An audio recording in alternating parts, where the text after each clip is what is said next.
بسم اللہ الرحمن الرحیم.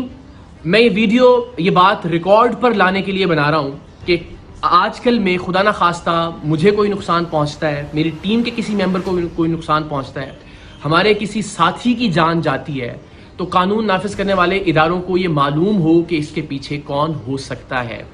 ویسے تو 8 سال میں ٹیم سریام نے جتنے بھی جرائم پیشہ افراد کو بے نقاب کیا، ان میں سے جس کا بھی بس چلے وہ ہمیں گولی مارنے سے کم نہیں کرے گا. ہر ایک ہماری جان کا دشمن ہے.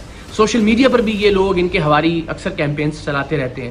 لیکن یہ معاملہ ذرا مختلف اس طرح سے ہے کہ میرے دائیں جانب آپ جس شخص کو دیکھ رہے ہیں، یہ پولیس یونیفارم بھی جعلی ہے، یہ شخص بھی جعلی ڈی ایس پی ہے، اس کی گاڑی پر لگی سرکاری نمبر پلیٹ بھی جعلی ہے، اور یہ اور اس کے جعلی پولیس اہلکاروں کا گینگ اغوا برائے تاوان کا کام کرتا تھا، جسے 3 سال پہلے ٹیم سریام نے اپنی جان لٹرلی ہتھیلی پر رکھ کر بے نقاب کیا تھا.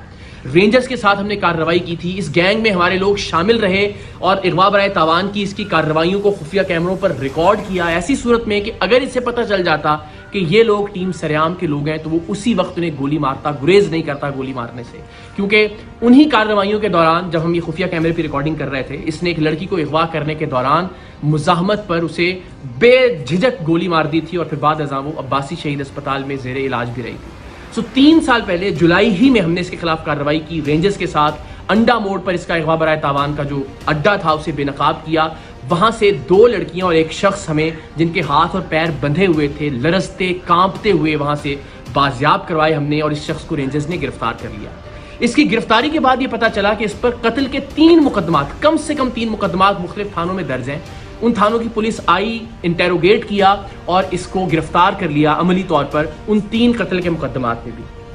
لیکن سبحان اللہ، اللہ اس ملک کے نظام انصاف کو بہتر کرے کہ لوور کورٹ سے تو اس کی بیل خارج ہوتی نہیں، لیکن 3 سال بعد ہائی کورٹ سے اس شخص کی ضمانت منظور ہو گئی. اور یہ شخص جو 3 قتل کے مقدمات میں مطلوب تھا، جسے ہم نے ثبوتوں کے ساتھ رینجرز کے ساتھ جا کے بازیاب کروایا تھا، جس وقت رینجرز نے اور ہم نے یہ کارروائی کی اس وقت اس کے اغوا برائے تاوان کے اڈے سے 3 لوگ جن میں 2 لڑکیاں شامل تھیں وہ زنجیروں میں بندھے ہوئے وہاں سے بازیاب ہوئے. لیکن اس کے باوجود یہ شخص معاشرے میں باہر آ گیا، اور باہر آنے کے بعد اس نے کیا کیا، وہ شخص جو ہمارا خیر خواہ تھا، جسے آپ انفارمر بھی کہہ سکتے ہیں، جس نے ہمارے اراکین کو اس کے گینگ میں شامل کروایا تھا، اور وہ بیچارہ اب تک 4 گھر اس کے خوف سے تبدیل کر چکا تھا. اس نے اس کا گھر تلاش کیا، اس کے گھر میں جا کے پستول کے زور پر اسے نیند کی گولیاں کھلائیں، نقاب اڑایا، اپنے دوسرے ساتھی کو اسی ہمارے ساتھی کی چابی دی کہ گاڑی سٹارٹ کرے اور دروازے کے باہر لے آئے، اور اس کو اپارٹمنٹ سے نیچے اتار کر لے کر آیا، اور ارادہ یہ تھا کہ اس کو اغوا کر کے لے کر جائے اپنے اڈے پر اور تشدد کر کے اس کو مارے تاکہ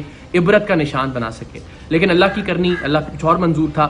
CCTV فوٹیج آپ دیکھ سکتے ہیں کہ یہ جیسے ہی وہ نقاب کے ساتھ اس کو لے کے نیچے اترا، وہ گولیوں کا اثر اللہ کی مہربانی سے زائل ہوا، اور ہمارا جو ساتھی تھا وہ وہاں سے بھاگا. یہ اس کے پیچھے بھاگا، لیکن تب تک اس نے پھر ریئلائز کیا کہ اب مجھے اس کا پیچھا نہیں کرنا چاہیے. واپس آیا اور اس کی گاڑی کو لے کر یہ لوگ چلے گئے. اس دن کی FIR بھی تھانہ گزری میں اس واقعے کی درج ہے. لیکن اس شخص کے جنون کا عالم آپ یہ دیکھیے کہ یہ بے دھڑک ہو کر گولی چلاتا ہے. اس شخص کو بھی اغوا کرنے آ گیا 3 سال جیل میں رہنے کے باوجود بھی. ہماری جان تو حاضر ہے پاکستان کے لیے، ہمارا خون حاضر ہے ہر وقت پاکستان کے لیے. ہم ہر جگہ سریعام جاتے ہیں، ایونٹس کے اندر لوگوں کے درمیان موجود ہوتے ہیں، ریکارڈنگز کر رہے ہوتے ہیں. یہ زندگی تو حاضر ہے اس کاز کے لیے.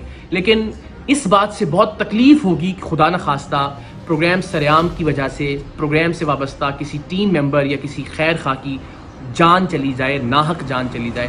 تو آپ سب سے میری یہ ریکویسٹ ہے کہ اب تک ہم نے جو بھی کنٹریبیوٹ کیا ہے سوسائٹی کے لیے، ہم نے کبھی کچھ نہیں مانگا. میری صرف یہ ریکویسٹ ہے کہ اگر آپ میں سے کوئی بھی شخص اس شخص کو جانتا ہے جس پر 3 قتل کی FIR ہیں، اب اس اغوا کی کوشش کی FIR بھی ہو گئی، جو ہم نے لوگ بازیاب کروائے تھے رینجرز کے ساتھ جا کر اس کی FIR بھی موجود ہے، اس کے کرائم کے تمام تر ریکارڈنگز بھی موجود ہیں. اگر آپ اس کو جانتے ہیں، اس کے ٹھکانے کے بارے میں جانتے ہیں، تو پلیز پولیس کی ہیلپ لائن پر یا رینجرز کی ہیلپ لائن پر آپ ضرور کال کر کے بتائیے اس شخص کے بارے میں تاکہ اس کو گرفتار کیا جا سکے. ونس اگین میری زندگی کا معاملہ نہیں ہے اور نہ ہی میری زندگی کا مسئلہ ہے. اللہ نے چاہا تو ظاہر جرات قبر میں ہے، ہمارا ایمان ہے، ہمارا یقین ہے کہ اسے کوئی ٹال نہیں سکتا. لیکن کسی ایسے شخص کی جس نے نیک نیتی کے ساتھ ٹیم سریام کی مدد کی، یا ٹیم سریام کی باقی اراکین جو پروڈیوسرز ہیں، ڈائریکٹرز ہیں، ان کو کسی طرح کا نقصان پہنچے، تو یہ بڑا ناقابل تلافی نقصان ہوگا میرے لیے زندگی بھر کے لیے. تو آپ سب سے ریکویسٹ ہے پلیز اس شخص کے بارے میں آپ کوئی بھی انفارمیشن رکھتے ہیں تو آپ شیئر کیجئے. کم سے کم یہ ضرور کیجئے کہ اس ویڈیو کو میکسیمم شیئر کیجئے اپنے واٹس ایپ گروپس میں, سوشل میڈیا پر, تاکہ زیادہ سے زیادہ لوگوں تک یہ پہنچ سکے, اور شاید کسی ایسے شخص تک یہ پہنچ جائے جو اس شخص کے بارے میں, جو جعلی ڈی ایس پی ہے وجی, اس کے بارے میں کوئی معلومات پولیس کو یا رینجرز کو دے سکتا ہو. باقی مجھے, میری ٹیم کو اور خاص طور پر ہمارے ساتھی کو اپنی دعاؤں میں یاد رکھیے. اللہ تعالیٰ پاکستان کا حامی و ناصر ہو. پاکستان زندہ باد.